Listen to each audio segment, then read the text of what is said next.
Kocaman, yemyeşil ve binlerce hayvana yuva olan güzel bir ormanda telaşlı bir hayat vardı. Sincap Fındık, kış için en iyi meşe palamutlarını toplarken ormanın en hızlısıydı.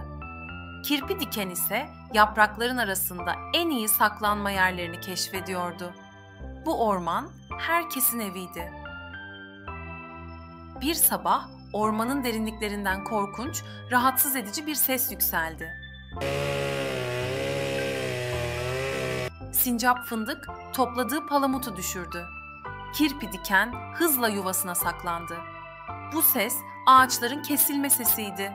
Hemen ardından ellerinde parlak aletler olan kırmızı şapkalı insanlar ormana girdi ve en görkemli ağaçlardan birini kesmeye başladılar. Herkes dehşet içinde izliyordu.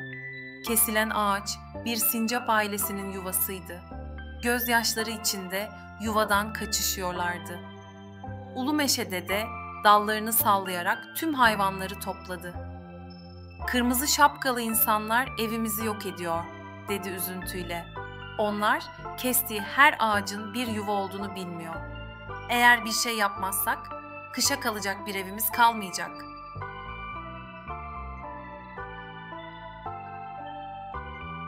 Sincap Fındık öne atıldı. "Tek başımıza onları durduramayız," dedi. "Ama hepimiz bir araya gelirsek gücümüz kocamandır. Yuvalarımızı korumak zorundayız." Fındık hemen bir plan yaptı. Plan basitti. İnsanlara zarar vermeden ormanın onlara ait olduğunu göstermek ve işlerini yavaşlatmak. İşbirliği başladı.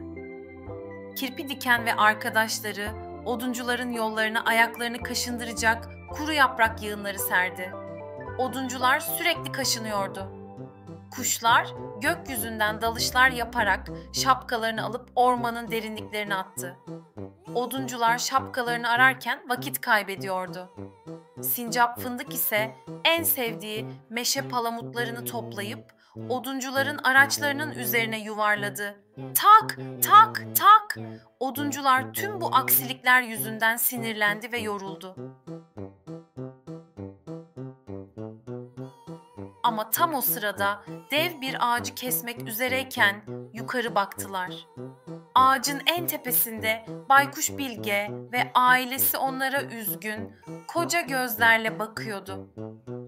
Baykuş'un gözleri oduncuların kalbine dokundu. Oduncular yuvada yaşayan o kadar çok hayvan olduğunu ilk kez fark ettiler. Büyülenmiş gibi testerelerini indirdiler. "Biz birer yuva yıkıyormuşuz," diye fısıldadı biri. Hata yaptıklarını anladılar. Oduncular o gün ormanda sadece küçük bir tahta levha bırakarak geri döndüler. Tahtada şunlar yazıyordu: "Bu orman dostlarımıza aittir." Ulu Meşe Dede tüm hayvanlara gülümsedi. "Gördünüz mü çocuklar? Birlikte hareket ettiğinizde en büyük zorluğun bile üstesinden gelirsiniz. Orman bizim evimizdir ve onu korumak hepimizin sorumluluğudur." Ve o günden sonra orman dostları yuvalarını hep birlikte korudular.